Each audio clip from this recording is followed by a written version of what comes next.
आपने कभी देखा मोहम्मद साहब का चित्र भी नहीं देखा होगा, मूर्ति तो बहुत दूर की बात है। वो कहते हैं कि मोहम्मद साहब बनना, उसका मंचन करना, उसके जैसा दिखना किसी हम जैसे सामान्य पुरुषों से परे है, इसलिए उसकी चित्र बनाने पर भी सजाए मौत है। आज आप किसी का चित्र बना करके उसके नीचे लिख दो हजरत मोहम्मद साहब, कल के दिन ही आपको शूट कर दिया जाएगा, आपका गला काट दिया जाएगा। इजाजत नहीं है। किसी भी व्यक्ति को ईसा मसीह के कपड़े पहन करके कहीं नाटक या मंचन करते नहीं देखा होगा, क्योंकि वो मानते हैं कि कोई मनुष्य कर ही नहीं सकता, उसमें इतनी योग्यता है ही नहीं। लेकिन हमारे यहाँ कोई भी गंजेड़ी खड़ा हो जाता है, राम जी के कपड़े पहन लेता है। कोई भी मूर्ख खड़ा हो जाता है, कृष्ण जी के कपड़े पहन के नाचने लगता है। कोई भी मूर्ख खड़ा हो जाता है, लाल सिंदूर लगा करके हनुमान जी बन जाता है, और हम जा जाकर उसके पैर छूते हैं और उससे आशीर्वाद लेते हैं। कितने पाप की बात है। नहीं, ऐसा होना चाहिए। वो बनने के लिए हमको बहुत पुरुषार्थ करना होगा, बहुत मेहनत करनी होगी। उनका एक गुण भी तो आज इंसान के भीतर नहीं है, राम जी का एक भी गुण तो नहीं है। जो ये सोचते हैं कि हम वृंदावन जाएंगे, ठाकुर जी के दर्शन करेंगे और पापों से मुक्त हो जाएंगे, तो बिल्कुल नहीं होंगे। हाँ, वृंदावन जाइए, जाना चाहिए। मैंने बिल्कुल नहीं कहा कि वृंदावन मत जाओ या मथुरा मत जाओ या हरिद्वार और काशी बनारस प्रयागराज मत जाओ, बिल्कुल जाओ, लेकिन वहां के इतिहास से अवगत होकर के आओ। आप किसी भी मुसलमान से पूछेंगे मोहम्मद साहब के बारे में, तो आपको 50 मिनट तक वो नॉन स्टॉप बता देगा कि मोहम्मद साहब ऐसे थे, वैसे थे, ये थे, वो थे, उनकी महानता ये थी। आप किसी से भी पूछोगे जीसस क्राइस्ट के बारे में, तो कोई भी ईसा मसीह का भक्त, कोई भी क्रिश्चियनिटी को मानने वाला ईसा मसीह की 50 विशेषता गुण बता देगा। लेकिन आप यदि किसी सनातन धर्मी, ऐसे सनातन धर्मी जो ट्रेंड को फॉलो करके वृंदावन जाता है, जाकर के वहां फोटो खींचता है और अपने सोशल मीडिया पर डालता है, आप उससे पूछेंगे कि भगवान श्री कृष्ण की माता का नाम क्या था, तो वो नहीं बता पाएगा। 90% ऐसे ट्रेंड को फॉलो करने वाले युवा नहीं बता पाएंगे कि मर्यादा पुरुषोत्तम की माँ का नाम क्या था, कौशल्या था, कैकेयी था या सुमित्रा था। वो कंफ्यूज हो जाएंगे। उनके पिता का नाम क्या था, नहीं बता पाएंगे।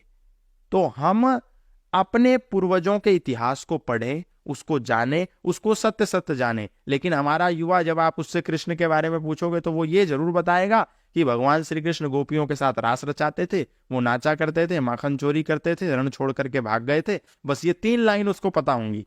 लेकिन इसके सिवा योगेश्वर भगवान श्री कृष्ण ने अर्जुन को कौन सा उपदेश दिया, कितने श्लोक का वो उपदेश है, कौन सी पुस्तक में पाया जाता है, कितने उसमें अध्याय है, उसको नहीं पता।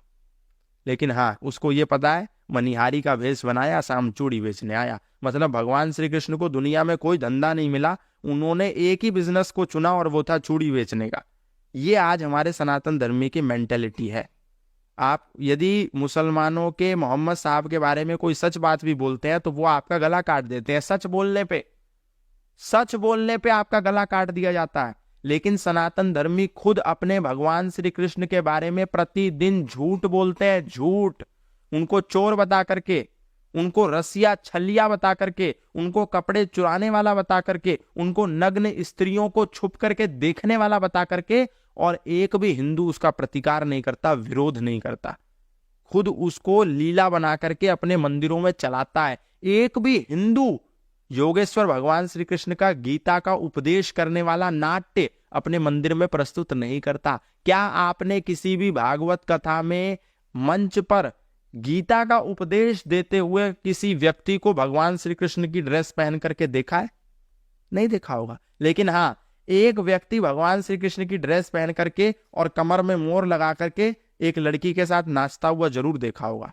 पर वही कृष्ण अर्जुन को उपदेश दे रहा है, ऐसा मंचन आपने कभी नहीं देखा होगा। ये हिंदुओं की मूर्खता है। उनकी अकल पर पत्थर पड़ गए हैं कि वो भगवान श्री कृष्ण के झूठे चरित्र को बता करके लोगों को भी नचाते हैं, खुद भी नाचते हैं और खूब पैसा भी बटोरते हैं। हमें इस पर भी जोर दे करके अपने युवाओं को कन्विंस करना है कि तुम्हारे कृष्ण का असली इतिहास क्या था और तुम्हें झूठा क्या पढ़ाया गया, जिसको तुम मंचन करके। जैसे कई सारे जलूस निकलते हैं, उसमें महादेव को देखते हैं हम कि चिल्लम लगा। पहले ही बोल दिया उसको जलूस। जलूस वो होता है कि गधे पर बिठा करके उसका मुंह काला करके, उसको जलूस कहा जाता है। बोलते हैं आज कृष्ण भगवान का जलूस निकल रहा है। जलूस शब्द ही मतलब वही है कि किसी को गधे पर बिठा करके उसका मुंह काला करके निकालना, इसको जलूस कहते हैं। जो श्रेष्ठ पूर्वजों की यात्राएं निकलती हैं, उनके गीत और भजन चलते हैं सात्विक, उसे शोभा यात्रा कहा जाता है, वो जलूस नहीं है। लेकिन वास्तव में शोभा यात्रा तो निकाल ही नहीं रहे ना, ये तो जलूस निकाल रहे हैं। भोला भांग पी के नशेड़ी हो गया, भोला चिलम लगा करके पर्वत पर चढ़ गया, यही तो गाने चलते हैं। तो वो शोभा यात्रा तो वास्तव में है ही नहीं, वो ठीक ही बोल रहे हैं, जलूस ही निकाल रहे हैं। वो भगवान शिव का जलूस ही तो निकाल रहे हैं, उनका महिमा खंडन ही तो कर रहे हैं, उनके चरित्र का दोहन ही तो कर रहे हैं, उनके चरित्र का दुष्प्रचार ही तो कर रहे हैं। और चला करके ना सिर्फ चलाते हैं, लाइन लगा करके घेर करके उसकी वीडियो बनाते हैं, फिर उसे सोशल मीडिया पे डालते हैं, फिर खूब तालियां बजाते हैं, फिर खूब पैसा भी चढ़ाते हैं। मतलब किसी भी गंजेड़ी भंगेड़ी को उठा लाते हैं, किसी भी दुरात्मा को, दुष्चरित्र को उठा कर ले आते हैं, उसे शिव के कपड़े पहनाते हैं, उसके ऊपर रंग लगाते हैं, उसको पूरा मेकअप करके उसको शिव बना करके फिर सड़कों पर नचा करके ताली बजा करके सोचते हैं वाह वाह हमने कितना गर्व का काम किया। गर्व का काम नहीं किया आपने, मूर्खता का काम किया। भगवान श्री कृष्ण जैसे महान योद्धा को आपने नचनिया बना दिया, नाचने वाला जोकर बना दिया आपने। इससे बड़ी मूर्खता की क्या बात हो सकती है। हमने बहुत बड़ा पाप किया, अपने इतने श्रेष्ठ पूर्वजों को कितना, मतलब उनका चरित्र दोहन करके उसको एक लड़की के साथ सड़क पर नचाना कितनी गलत बात है। बहुत, मैं समझता हूँ ये बहुत पाप कर रहे हैं हम लोग, हमें नहीं करना चाहिए।